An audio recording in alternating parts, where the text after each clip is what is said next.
Puji Tuhan, selamat pagi, selamat kembali. Kita belajar kebenaran firman Tuhan. Sebelum kita mulai, mari kita bersatu dalam doa. Pujian syukur kami naikkan kepadamu Tuhan Yesus yang baik, yang luar biasa, yang terus bersabar buat kehidupan kami. Tuhan Yesus, terima kasih untuk anugerah-Mu yang terus Kau limpahkan buat kehidupan kami, hingga kami boleh terus menikmati anugerah-Mu Tuhan. Terima kasih untuk damai Terima sejahtera dan kasih. sukacita-Mu Tuhan Yesus. Terima kasih Tuhan, terima kasih Tuhan Yesus. Hati kami limpah dengan syukur ya Tuhan Yesus. Semua kami boleh ada semua karena kemurahan-Mu, karena cinta kasih-Mu buat kehidupan kami. Terima kasih Tuhan, kami serahkan kehidupan kami di sepanjang hari ini. Kami juga mohon ampun selalu kepadamu Tuhan, ampuni segala salah dosa kami dari setiap perkataan, pikiran, perbuatan kami. Terima kasih Ampun, Tuhan Yesus, biar Tuhan. kami juga boleh terus hidup dalam perkenanan-Mu Tuhan.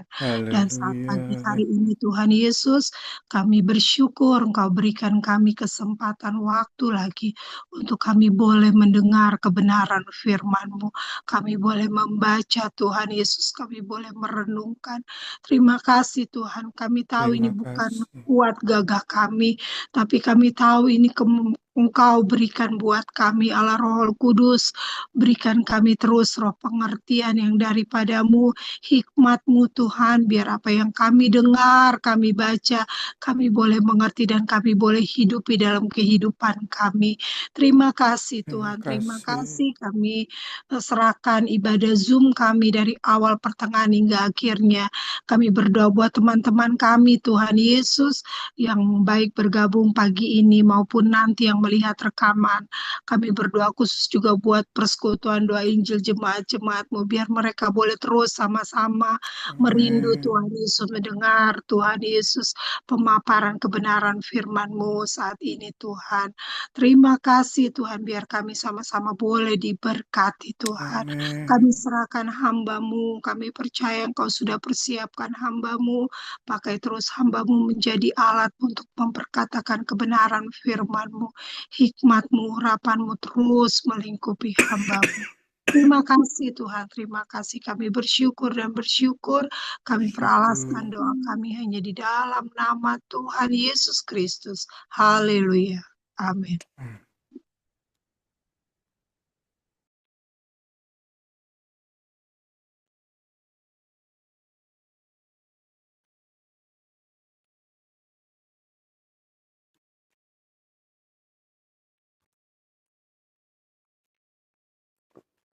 Puji Tuhan, kita masuk ke bagian ke-8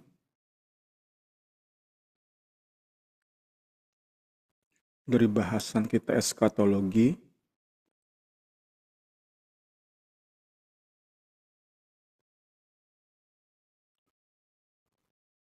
Pagi ini kita mau melihat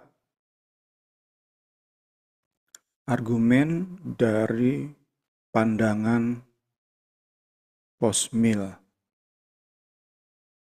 dan akan dijawab argumen tersebut oleh pandangan premill.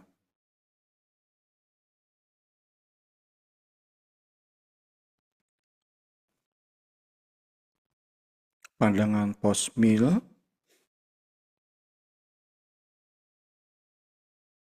melihat bahwa Kristus akan datang kembali setelah milenium, karena itu post. Setelah.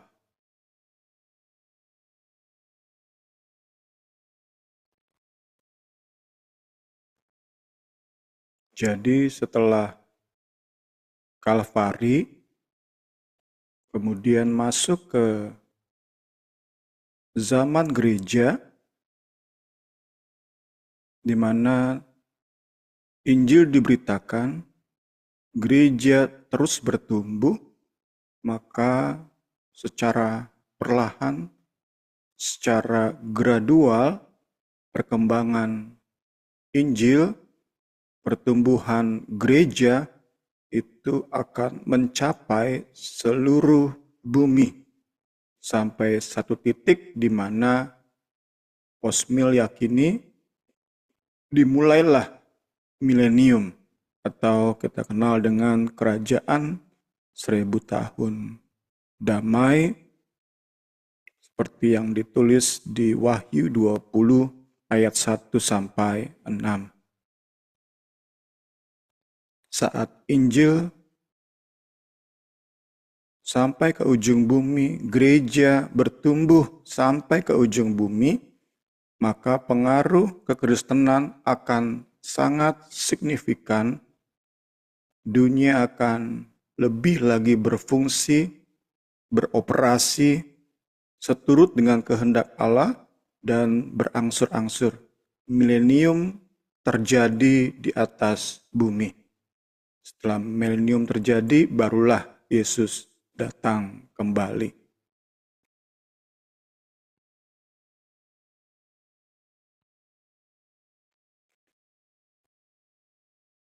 Tentu karena buku yang kita jadikan dasar memegang pandangan premil, maka jawaban dari argumen postmill itu berdasarkan cara pandang premil.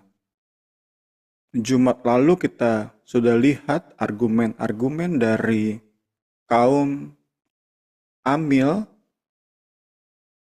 dan kita pun sudah lihat jawaban dari kaum premil, maka pagi hari ini kita akan lihat argumen-argumen kaum postmill.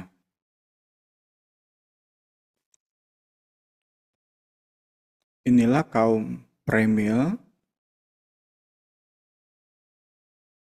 Kita sudah lihat beberapa hal tentang premil, bahwa di dalam premil itu sendiri ada perbedaan-perbedaan, tetapi bukan berarti hanya di kaum premil ada perbedaan-perbedaan. Di kaum amil, di kaum postmill juga ada perbedaan-perbedaan. Seperti kita lihat, kaum premil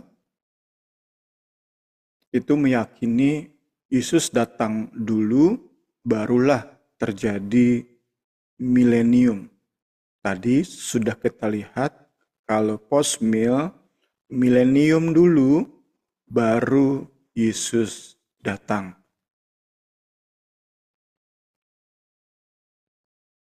Kita lihat argumen pertama dari kaum postmill. Amanat agung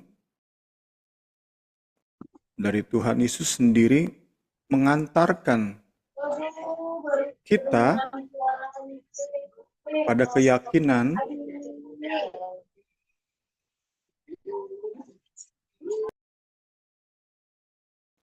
bahwa Injil akan diberitakan dalam segala kuasa yang pada akhirnya akan menghasilkan dunia yang secara luas dikuasai oleh kekristenan. Yesus mendekati mereka dan berkata, "Kepadaku telah diberikan segala kuasa di surga dan di bumi."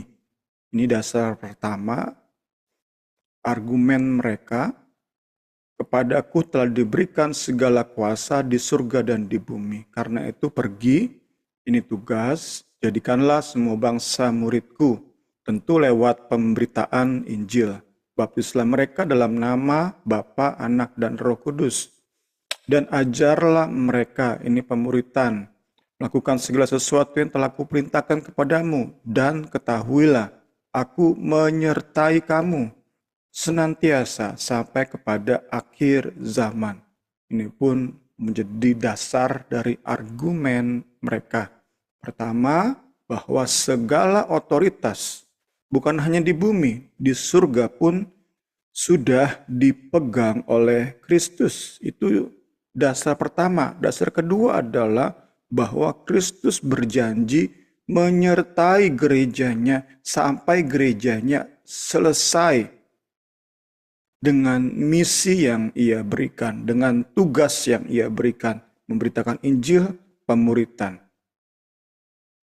Jadi atas dua dasar ini, kaum Posmil meyakini suatu saat Injil pasti menguasai dunia.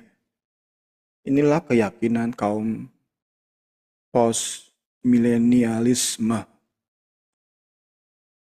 Jawaban dari kaum premil adalah amanat agung memang bicara tentang otoritas yang diberikan kepada Tuhan Yesus. Tapi nggak bisa ditafsirkan bahwa otoritas tersebut akan Yesus gunakan untuk mempertobatkan mayoritas penduduk bumi. Jadi kaum premil melihat keyakinan posmil itu hanyalah asumsi. Karena Kristus sendiri nggak pernah secara gamblang menyatakan bahwa ia akan menggunakan otoritasnya dalam hal pertambahan orang Kristen untuk penuhi bumi, dalam hal pertambahan gereja dan gedungnya untuk berada di seluruh bumi dan menjadi mayoritas, itu nggak Tuhan Yesus janjikan. Bahwa gereja akan merambah ke seluruh bumi, negara-negara maju dan berkembang. Gereja akan ada di kota-kota besar, sampai ke pedesaan, sampai ke tempat yang terpencil sekalipun.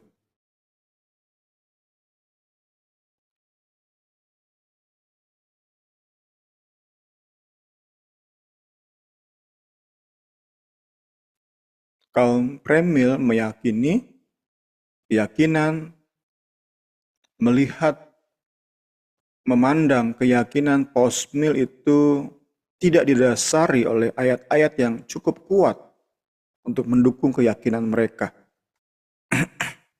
Nah, contohnya, kaum posmil itu menggunakan 1 Korintus 15, 25 menjadi dasar. Namun, saat kita lihat konteksnya, kita lihat dulu ayatnya. Karena ia harus memegang pemerintahan sebagai raja, sampai Allah meletakkan semua musuhnya di bawah kakinya. Ya, ayat ini ditafsirkan oleh kaum posmil bahwa suatu saat seluruh bumi itu takluk kepada pemerintahan Kristus. Itulah milenium.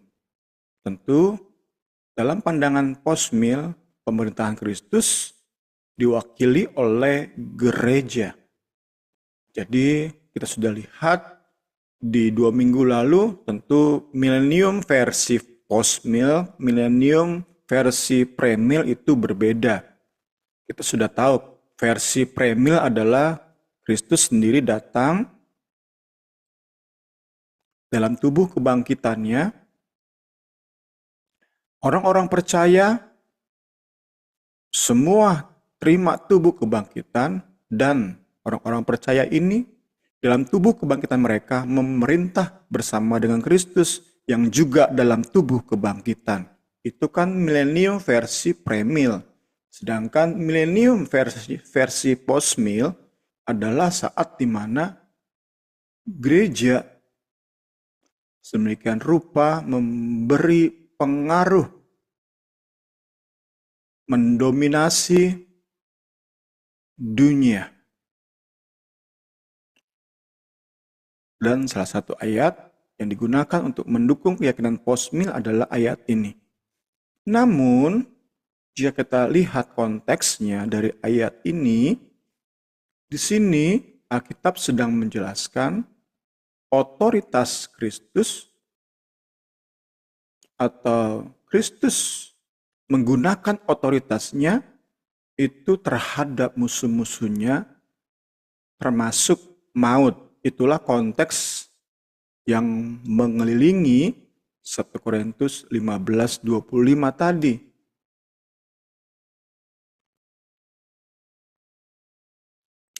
Kemudian tiba kesudahannya, yaitu bila mana ia menyerahkan kerajaan kepada Allah Bapa. Sesudah ia membinasakan segala pemerintahan, kekuasaan, kekuatan, musuh-musuh yang terakhir yang dibinasakan ialah maut. Inilah penggunaan otoritas Kristus yang menurut amanat agung dijelaskan bahwa ia memegang otoritas di bumi dan di surga. Beginilah Kristus gunakan otoritasnya, bukan untuk membuat mayoritas penduduk dunia menjadi Kristen. Itu yang menjadi jawaban dari kaum Premil. Kita lihat yang kedua. Perumpamaan yang bicara tentang pertumbuhan gradual, perlahan, berangsur-angsur dari kerajaan Allah memberi indikasi bahwa kerajaan Allah pada akhirnya akan memenuhi dunia dengan pengaruhnya, pengaruh kerajaan Allah. Ada dua perumpamaan didaftarkan oleh buku kita ini. Yesus membentangkan suatu perumpamaan lain kepada mereka. Katanya, hal kerajaan surga itu seumpama biji sesawi yang diambil dan ditaburkan orang di ladangnya. Memang biji itu yang paling kecil dari segala jenis benih. Tetapi apabila sudah tumbuh, sesawi itu lebih besar daripada sayuran yang lain, bahkan menjadi pohon, sehingga burung-burung di udara datang bersarang pada cabang-cabangnya. Ya, perumpamaan tentang pertumbuhan berangsur-angsur dari kerajaan Allah yang dimunculkan oleh perumpamaan ini diyakini oleh kaum postmil bahwa kerajaan Allah itu akan menguasai seluruh bumi dengan perkembangan secara gradual, secara berangsur-angsur. Satu ayat lagi, ini tentang ragi. Ia menceritakan perumpamaan ini juga kepada mereka. Hal kerajaan surga itu seumpama ragi yang diambil seorang perempuan dan diadukkan ke dalam tepung terigu 3 sukat sampai hamir seluruhnya. Ini pun kan gambaran dari sesuatu yang kecil, tetapi kemudian setelah ada waktu, diberikan waktu, itu akan berdampak secara maksimal. Ini yang menjadi dasar keyakinan dari kaum postmil, bahwa akan ada suatu saat nanti Injil, gereja itu akan menguasai seluruh bumi. Kita lihat jawaban kaum Premil. Perumpamaan-perumpamaan benih sesawi dan ragi memang bicara pada kita, tells us, tentang pertumbuhan secara berangsur-angsur dari pengaruh kerajaan Allah.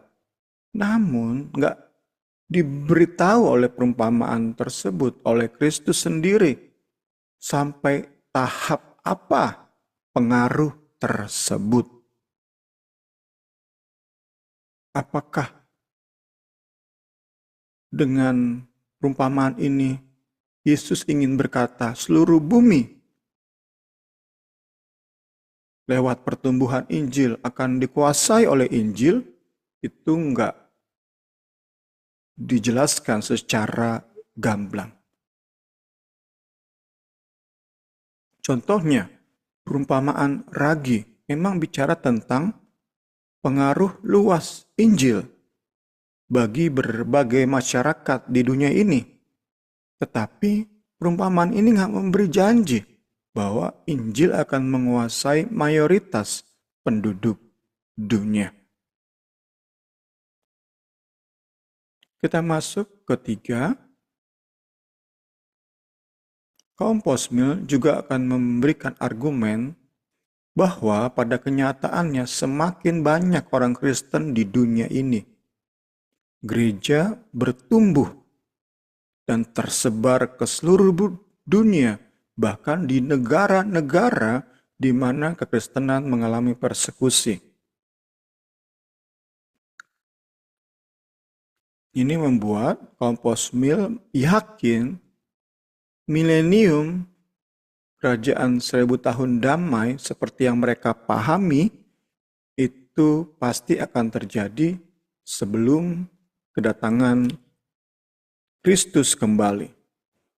Saat Roh Allah bekerja di seluruh dunia dan kuasa kegelapan sangat dibatasi pengaruhnya.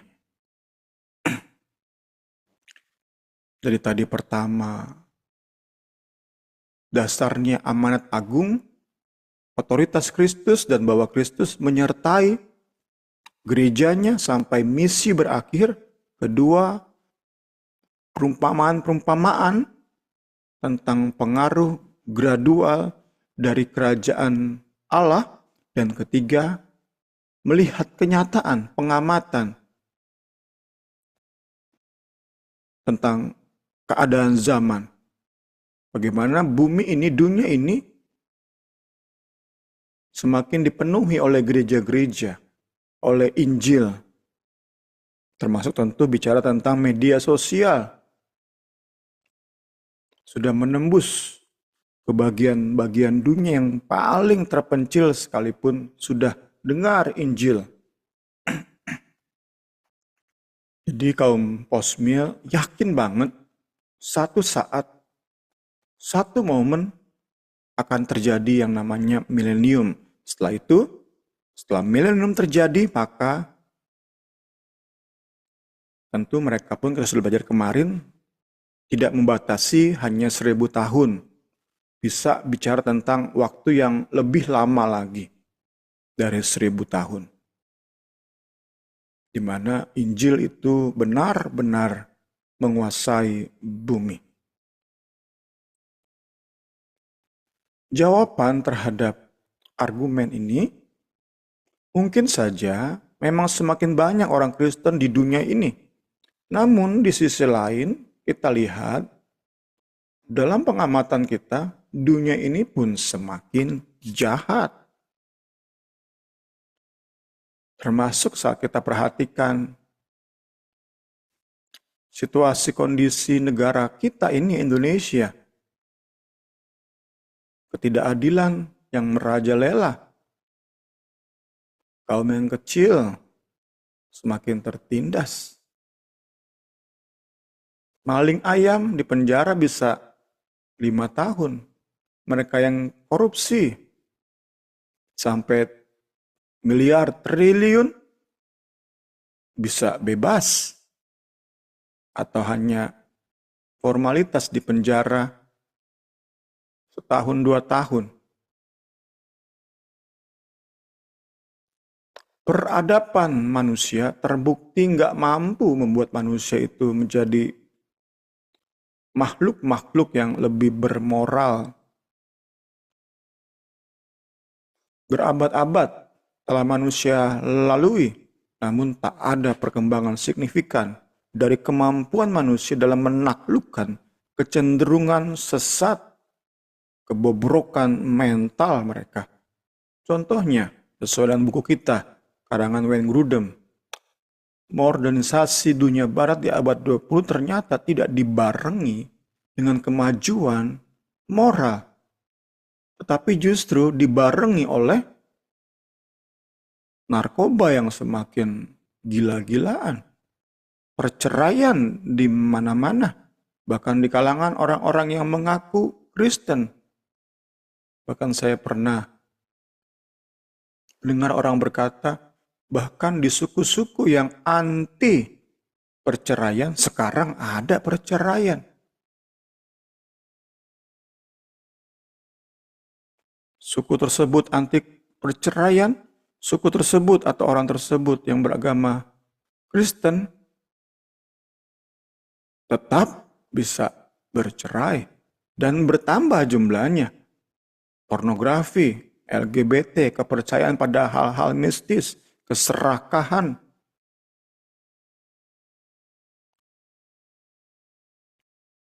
Kemudian, bahkan di kalangan orang-orang Kristen pun terus muncul kekhawatiran terhadap kualitas kerohanian, khususnya dalam hal moralitas pribadi. Kedalaman hubungan dengan Kristus saat saya pribadi aktif di akun sosial X, dulu bernama Twitter, betapa banyak pendeta-pendeta di Amerika Serikat itu jatuh. Entah mereka kemudian mengakui atau enggak mengakui, tetapi ada bukti-bukti, terutama dalam hal wanita. Jadi di dalam kekristenan pun terdapat degradasi moral. Jadi meski enggak menampik fakta bahwa kekristenan menjangkau seluruh bumi, namun di dalam kekristenan itu pun banyak kali didapati bahkan pendeta mengalami kejatuhan moral.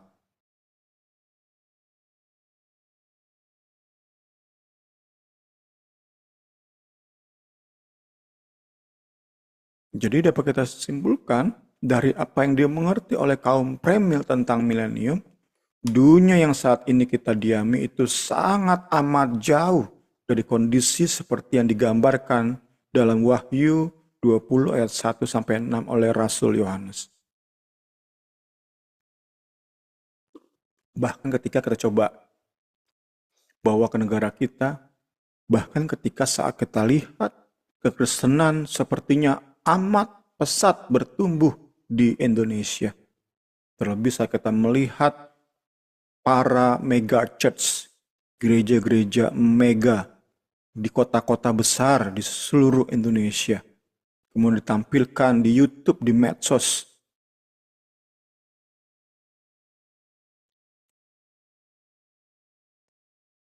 Jauh dari kondisi Wahyu 20 ayat 1-6.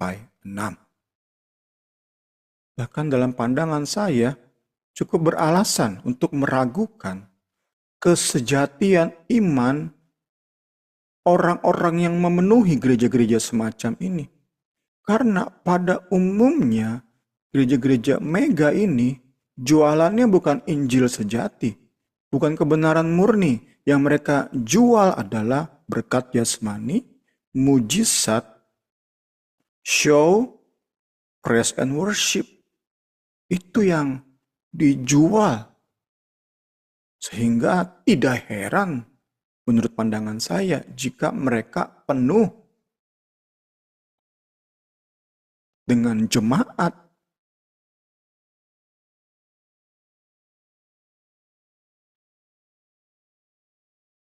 Bukan karena benar-benar cinta Kristus, cinta firman-Nya. Tetapi karena emang ngincer mujizatnya dari Yesus, ngincer berkat dari Tuhan Yesus. Karena tertarik dengan musiknya, tertarik dengan jajaran WL-nya, dengan tampilan multimedianya, dengan tampilan panggungnya yang menyerupai konser-konser. Jadi sekali lagi menurut pandangan saya cukup beralasan untuk meragukan kesejatian iman jemaat-jemaat yang memenuhi gereja-gereja semacam ini. Jauh dari keyakinan kita tentang apa yang akan terjadi di milenium.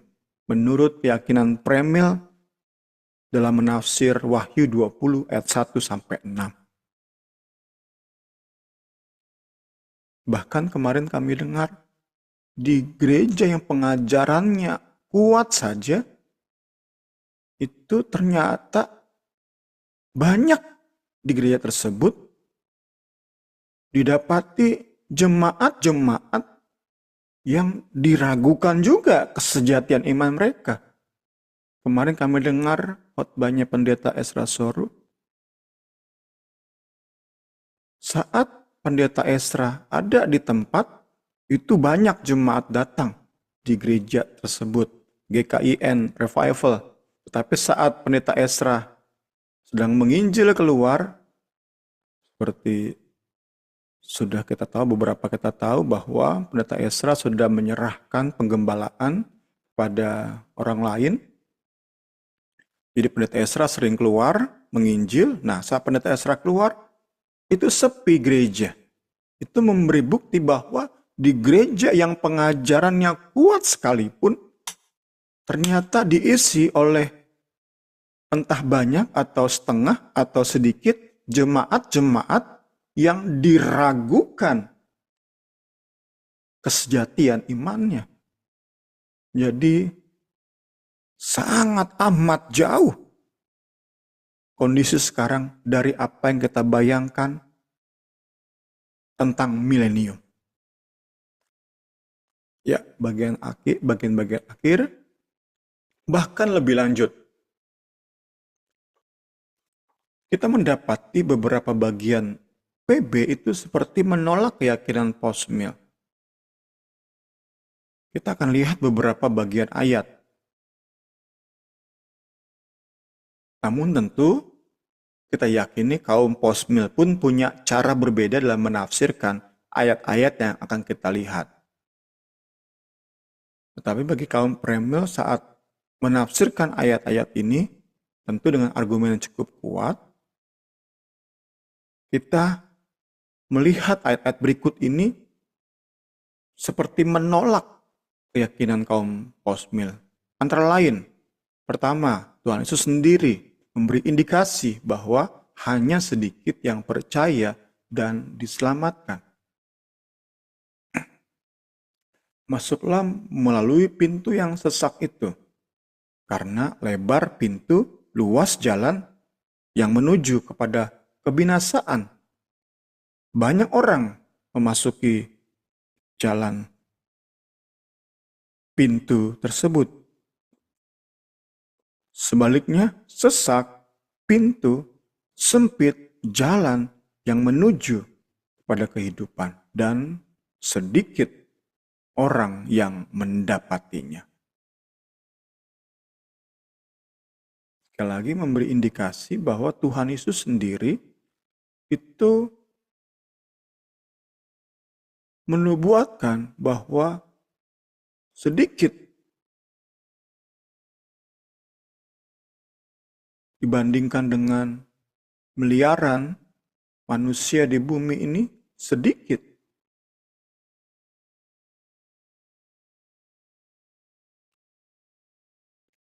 Aku berkata kepadamu, Ia akan segera membenarkan kamu. Akan tetapi, jika Anak Manusia itu datang, adakah Ia mendapati iman di bumi? Tentu saat bicara iman, dalam pandangan Kristus, iman yang sejati. Mungkin saat Ia datang, memang banyak sekali gereja, banyak sekali orang Kristen. Tetapi apakah Ia akan mendapati iman di bumi? Itu kan bicara tentang sulitnya mendapati iman di bumi. Sedikitnya Ia mendapati iman sejati di bumi. Orang-orang yang memiliki iman sejati di bumi. Orang-orang yang mendapati pintu dan jalan yang menuju kepada kehidupan tersebut. Next. Ini pertama, Tuhan Yesus sendiri yang menyatakan. Kemudian tentang keyakinan bahwa dunia akan terus membaik, Rasul Paulus justru menuliskan hal yang berbeda. Bahwa menjelang kembalinya Kristus justru akan datang kesukaran. Menjelang kembalinya Kristus justru di hari-hari terakhir akan hadir kedurhakaan besar terhadap Allah. Ketahuilah, pada hari-hari terakhir akan datang masa yang sukar. Janganlah kamu memberi dirimu disesatkan dengan cara bagaimanapun juga. Sebab sebelum hari itu, haruslah datang dahulu murtad. Haruslah dinyatakan dahulu manusia durhaka yang harus binasa. Yaitu lawan yang meninggikan diri di atas segala yang disebut atau yang disembah sebagai Allah. Bahkan ia duduk di bait Allah untuk menyatakan diri sebagai Allah. Ayat-ayat yang menunjukkan bahwa keadaan dunia itu menjelang kembalinya Kristus akan sukar, akan dipenuhi, didominasi oleh kedurhakaan. Kemudian terakhir,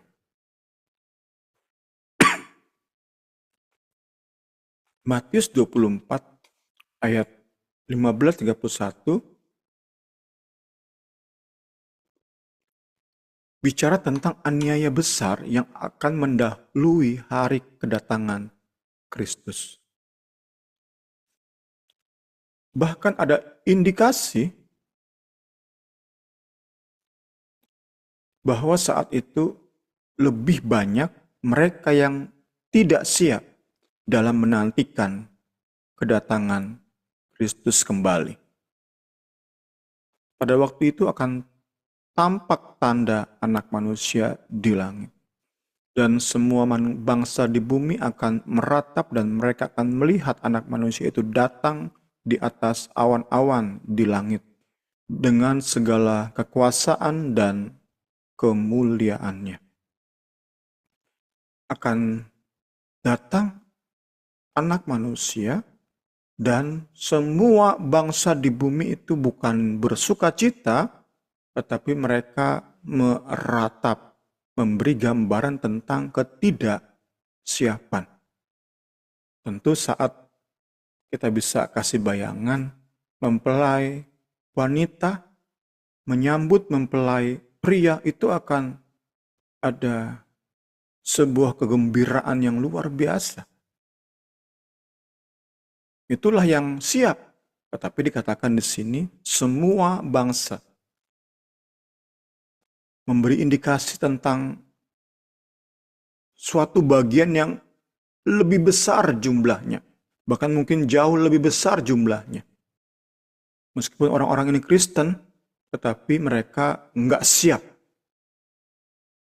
Mereka menjadi orang-orang yang meratap, menyesali bahwa anak manusia itu ternyata benar-benar datang. Kita bisa belajar dari bagian-bagian ini untuk kita lebih lagi. Tentu maksud dari Zoom kita ini, teologi sistematik, bukan hanya mencekoki kita dengan pengajaran yang saya anggap benar atau denominasi anggap benar, tetapi mau mengajak kita untuk melihat khususnya tentu tentang doktrin yang tidak fundamental ini.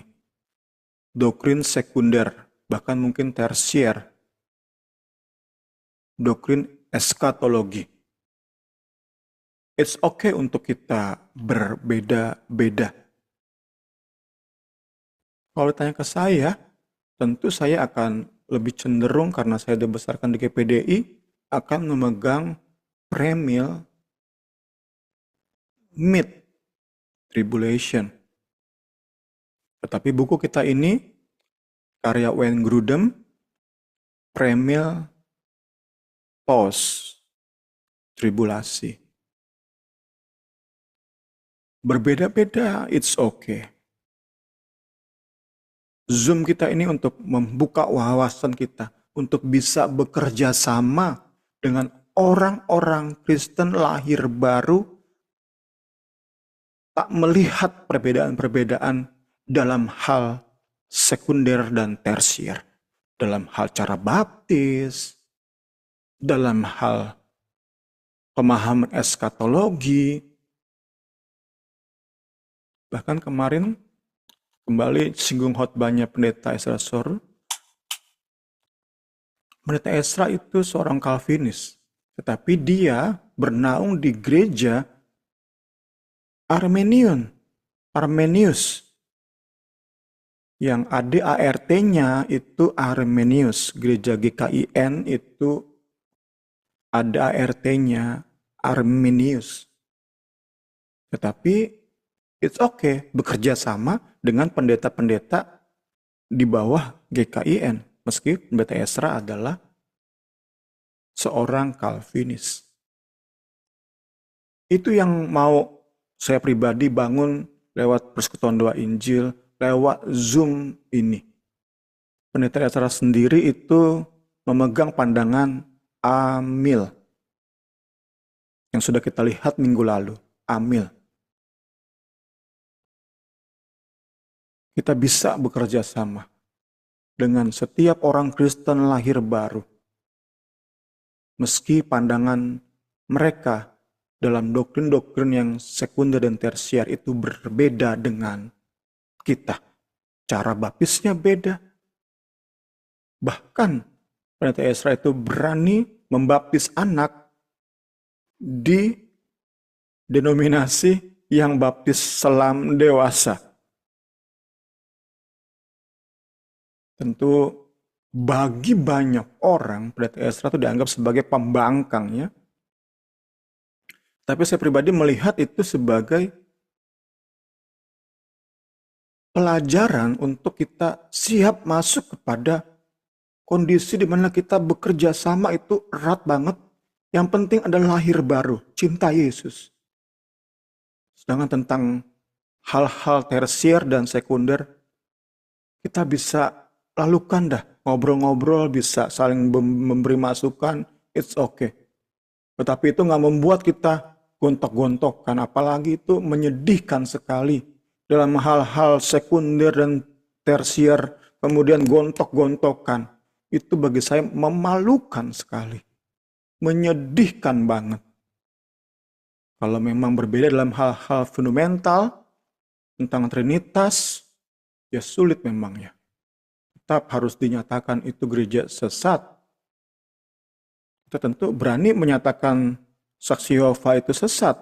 Ya tentu terhadap gereja-gereja yang mengajarkan Trinitas secara salah, seharusnya kita pun berani menyatakan gereja itu, pendeta tersebut sesat. Kiranya pembahasan kita ini, kita masih akan lihat satu lagi, kaum premil, kita lihat argumen-argumen kita. Itu kita lihat di minggu depan, kiranya pembahasan kita pagi hari ini cukup sampai di sini, dan kiranya kita semua diberkati, diberi wawasan yang lebih luas, diberi terlebih tadi kerinduan yang dalam untuk bisa bekerja sama, membangun sebuah sinergi antar denominasi. Itu terus terang impian banget. Impian banget. Tuhan Yesus tolong kita semua. Saya kembalikan kepada Ibu Rini. Puji Tuhan, saat pagi hari ini kita ada Bapak Guru. Mungkin Pak Guru mau memberikan pendapat atau pertanyaan. Baik, selamat pagi Pak Gem, Bu Rini. Pagi Pak Guru. Ya, puji Tuhan, ini berkah cuti bersama, akhirnya saya bisa bergabung ya.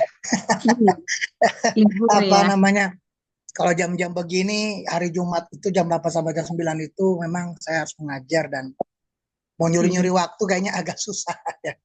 Tapi puji Tuhan, ini pembahasan yang luar biasa mengenai doktrin eskatologi, doktrin akhir zaman, yang mana memang perdebatannya itu ramai itu sekitar tahun 1990-an ya.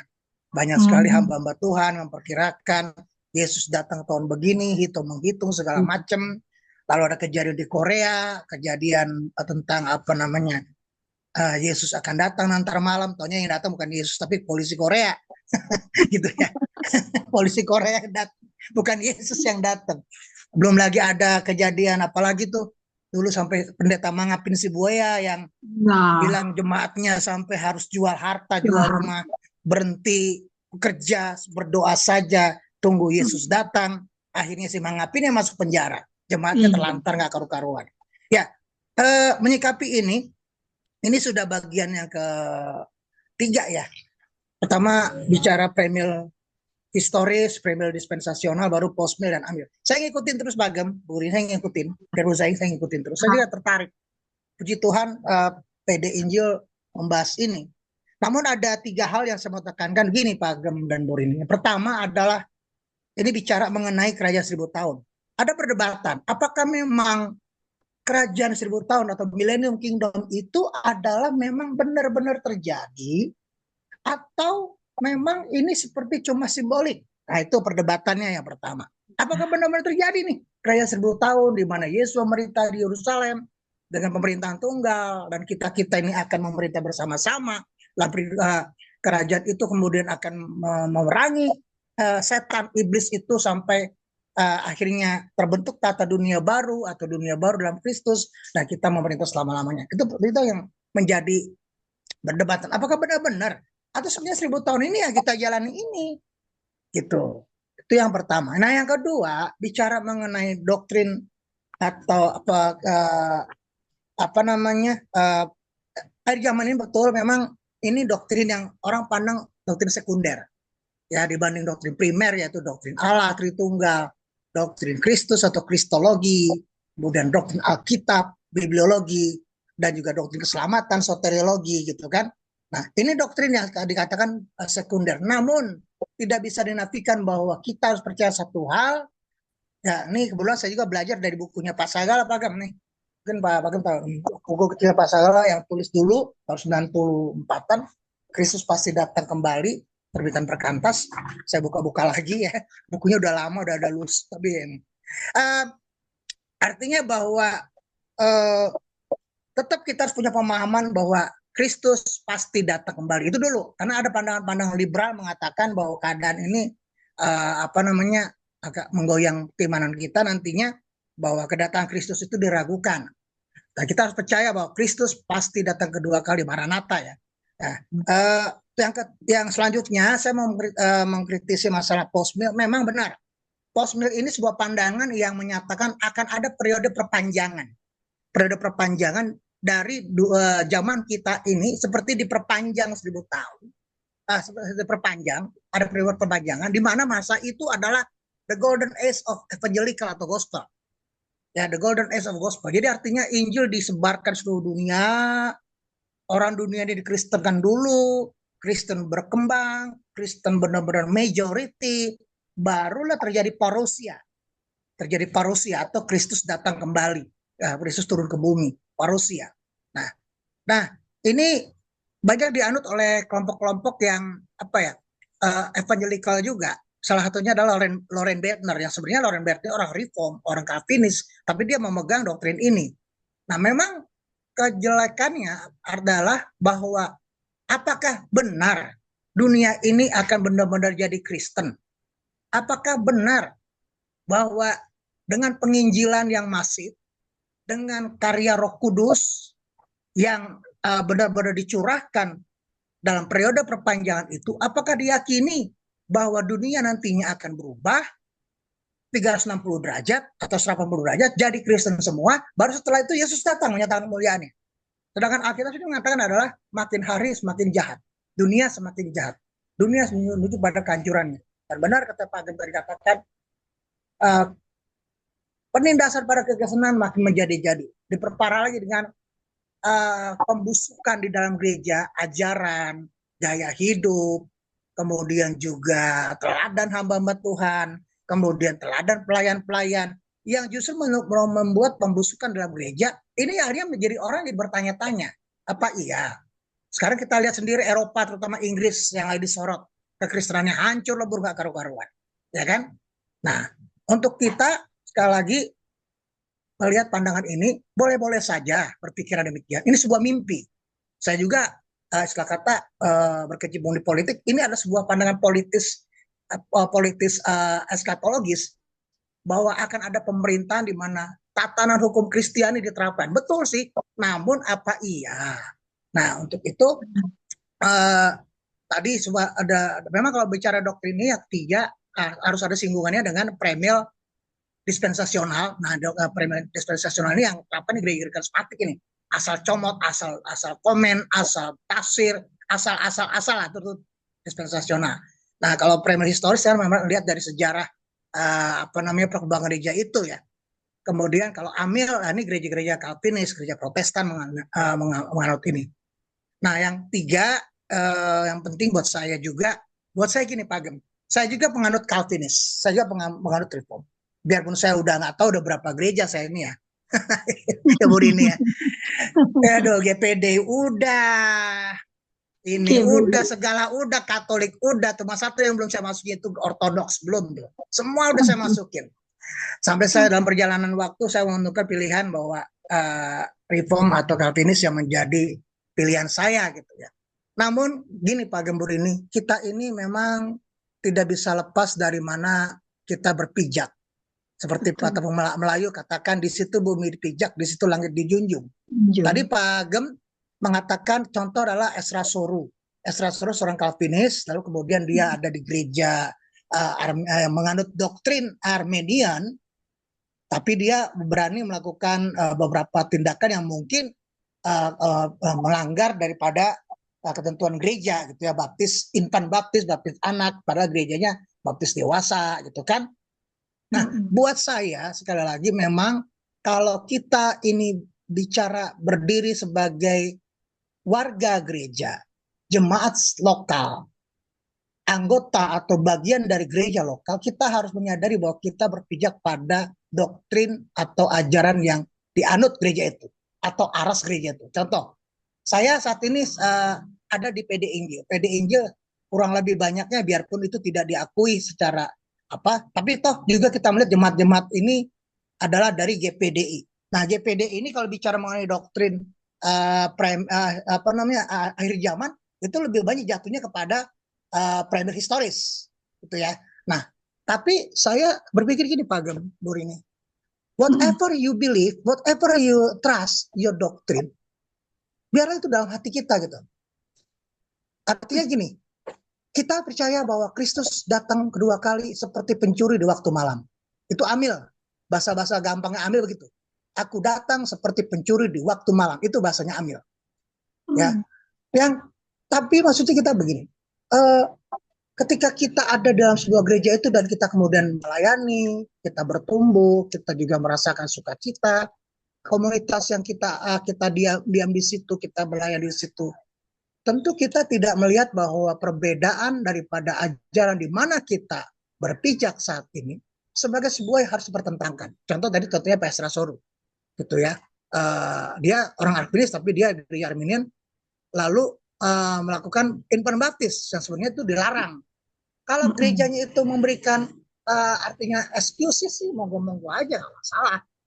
Tapi jangan sampai kemudian keberadaan kita yang mungkin dengan tujuan baik dan merasa kita sudah punya pemahaman baik itu menjadi batu sandungan buat teman-teman kita, terutama yang petobat-petobat baru. Akhirnya mereka melihat kok begini ya gereja ya kan? Nah, diisi orang-orang yang begitu jago akan teologi, tapi ternyata tidak mencerminkan seperti Kristus. Itu yang kita jaga. Jadi kalau saya mengambil posisi gini, Pak Gembur ini, biarlah saya dengan doktrin teologi saya anut menjadi berkat dengan seperti air yang mengalir, seperti garam yang menggarami, seperti terang yang menerangi di tempat gelap. Bukan seperti lampu pijar yang nyalanya terang, tapi bikin sakit mata. Betul. Bukan seperti garam yang begitu kental, tapi asinnya bikin sakit perut. Bukan seperti air yang kelihatan bersih, ternyata air itu mengandung virus, gitu kan? Nah, jadi kalau saya ya, seperti itu Pak Gamburin. Jadi artinya Iya, saya penganut doktrin amilenium, tetapi saya ada di gereja yang mana penganut doktrin premil historis. Bagaimana saya bisa membuat sesuatu membuat ini berjalan baik tanpa ada gontok-gontokan, tanpa ada perdebatan, tapi akhirnya mereka belajar. Pokoknya intinya Yesus pasti datang, udah titik, Maranatha. Ya, Yesus datang kedua kali. Itu yang penting. Nah, sekarang bagaimana sih sikap kita? Yaitu, ayo kita bekerja selagi hari masih siang. Works for the night for coming. Ini hari masih siang. Mau apa kayak cerita di luar? Katanya kita susah lah, terus efisiensi lah, banyak PHK lah. Belum lagi gereja-gereja yang udah gak karu-karuan lah teladannya. Ya kayak saya semalam Pak Gem, ini kemarin ya karena PD gak bikin ibadah, saya ibadah di GBI Kamboja. Ya puji Tuhan, udah lama gak ke sono, saya masuk ke sono ikut ibadah kenaikan Yesus, pusing sendiri, pening sendiri, bingung sendiri. Kenapa? Waduh, itu gereja udah kayak seperti Pak Gem bilang. Ya kan? Wih, itu ibadah pakai lampu tembak, anak-anaknya pakai jeans, kemudian ibadahnya lompat-lompat, suasana di ruangannya udah kayak ruangan bioskop, ruangan kayak di kafe. Saya bilang, lah ini gereja atau apa ya? Jadi pusing sendiri, waduh kok Kamboja kayak begini, itu kan? Pakai lampu tembak segala, kemudian ada layar-layar. Jadi bagi kita yang pemahaman selama ini gereja itu ya ibadah itu yang benar, yang tertib, firmannya dilakukan dengan tertib, gak usah aneh-aneh, kan pusing juga ya. Nah itulah seperti itu. Apakah itu kemudian menjadi perdebatan? Bisa jadi ke depannya. Next akan jadi perdebatan. Apa seperti itu gereja-gereja dikemas? Nah, jadi dalam kaitan ini untuk PD Injil benar yang bilang Pak Gem, tapi sekali lagi untuk kita pribadi kita juga tidak bisa atau tidak boleh juga pelin-pelan ya. Ya artinya kita yang berpegang pada Amil ya fokus di Amil. Kalau kita bicara mengenai keselamatan itu adalah mutlak anugerah Allah, ya pegang itu. Nah, kalau kita bicara Alkitab adalah berotoritas, inerrancy, infallibility, dan kemudian itu tidak punya kesalahan dalam naskah asli dan kemudian dia berotoritas dalam hidup dan pelayanan, kita pegang itu. But otherwise ketika kita melayani di tempat kita, sepanjang gereja itu masih tunduk kepada Kristus sebagai Tuhan, kita sebagai buku atau firman, satu-satunya sebagai pegangan ajaran dan keselamatannya Kristus, itu yang harus kita pegang. Whatever the name, whatever nama gereja, whatever nama persekutuan, biarlah dalam pembelajaran ini kita bisa jadi berkat, sehingga kita juga bisa benar-benar menampilkan wajah Kristus seperti Pak Gem katakan, menampilkan wajah Kristus dalam hidup kita bisa berdampak, dan tentunya Tuhan Yesus semakin memuliakan. Dan ini mungkin yang Tuhan lihat buat kita, seperti tadi Pak Gem katakan, ketika aku datang apakah ada iman di bumi, dan inilah menjadi teguran buat kita, biarlah ketika Tuhan datang kita siap, kita sedia gitu. Kita terhitung orang-orang yang siap untuk menerima kemuliaannya. Amin. Puji Tuhan. Haleluya. Tuhan Yesus berkati. Terima kasih Pak Guru. Bung Semi mungkin ada tambahan? Oh nggak ada. Oke, kalau tidak ada tambahan kita akan tutup pembelajaran pagi ini. Terima kasih Pak Guru sudah bergabung. Saya minta tolong Pak Guru nanti tutup dalam doa ya Pak Guru. Baik, ya Pak Gem, Pak Guru ini mari kita berdoa. Mari kita berdoa. Terima kasih Tuhan Yesus. Kami bersyukur pagi hari ini kami sudah belajar Tuhan bagaimana sebuah pengharapan yang mulia dari pergolakan pergumulan kehidupan kami di dunia ini. Kami percaya satu hal, Engkau akan kembali lagi Tuhan. Engkau akan datang kembali untuk menjemput kami, untuk membawa kami kepada satu kehidupan yang penuh kemuliaan, langit dan bumi yang baru, di mana Engkau sendiri bertahta, Engkau memerintah, dan kami juga memerintah bersama-sama dengan Engkau. Tuhan, kami bersyukur kami sudah belajar kebenaran firman-Mu tentang bagaimana kami menilai akhir zaman. Namun Tuhan, ajar kami Tuhan, menundukkan pikiran hati kami kepada Engkau. Apa yang terjadi ke depan, seperti Engkau katakan, Allah Bapa pun tidak, anak dan Bapa pun tidak tahu apa yang terjadi. Tapi yang jelas satu hal, hanya Bapa yang tahu, yang mengetahui apa yang terjadi ke depan. Dan itu menjadi pegangan kami. Hanya Tuhan yang tahu, hanya Tuhan yang berdaulat untuk apa yang menjadi akhir dari dunia ini. Dan kami percaya Tuhan yang memahami, Tuhan yang mengetahui, Bapa yang mengetahui segala sesuatu akan menuntun kami untuk melihat, membuka mata hati rohani kami melihat bagaimana kami siap menilai akhir zaman. Dan kami siap untuk juga bisa bekerja selama hari masih siang. Tuhan ajar kami semakin bergiat dan bergiat, bergairah dan lebih bergairah, lebih-lebih lagi Tuhan menjelang hari Tuhan tiba. Jangan biarkan kami seperti orang-orang yang hanya terus berharap, berdoa, tapi Tuhan pastikan kami bukan hanya berharap dan berdoa, tapi kami harus bergerak untuk memberitakan Injil, untuk bekerja bagi kemuliaan Tuhan, dan juga untuk menjadi berkat dimanapun Tuhan tempatkan kami. Terima kasih untuk Pak Sem, Bapak Gembala kami yang sudah memberikan firman Tuhan.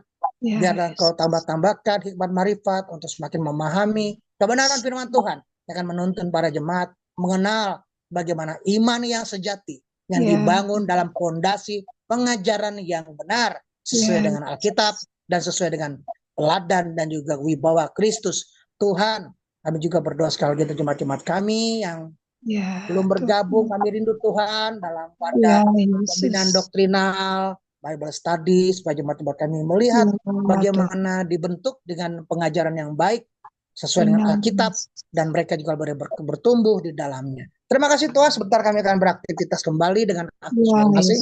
Sekali lagi Tuhan, works for the night for kami. Biarlah kami bekerja selagi hari masih siang. Biarlah kami Tuhan benar-benar mempertanggungjawabkan hidup kami supaya kami pada akhirnya ketika penghakiman terakhir Engkau bertanya pada kami, apa yang sudah Engkau kerjakan, kami dengan berani, dengan lantang, dengan sukacita, dengan hati yang gembira mengatakan, Tuhan kami sudah bekerja, dan biarlah Engkau melihat kami, kami adalah orang-orang yang setia dan layak menerima kemuliaan. Terima kasih Tuhan, terima kasih. Kami berdoa bersyukur ke pagi hari ini. Kami alaskan doa kami dalam nama Tuhan Yesus Kristus. Kami sudah berdoa bersyukur. Haleluya. Amin.